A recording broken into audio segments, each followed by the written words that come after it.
Spomnil bi se prvega treninga. Prvič, ko so mi podali žogo, sem jo takoj izgubil. Ampak takrat sem si rekel, hočem biti tukaj, hočem igrati za Muro.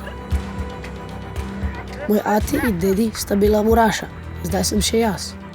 In vsakič, ko oblečem črno-beli dres, čutim, da sem del nečesa večjega, del prekmurske familije. Mura je naš klub, naš ponos. Ko igram tukaj, imam občutek, da z mano igra celo Prekmurje. Včasih padem, včasih zabijem gol, a vedno dam vse od sebe. Trenerji nas učijo več kot samo podaje in streljanje. Učijo nas, kako biti pravi soigralec, kako se pobrati, ko ti ne gre, in kako ostati skromen, ko ti gre. Vsaka velika zgodba se začne doma. In moj začetek je tu, na Fazaneriji.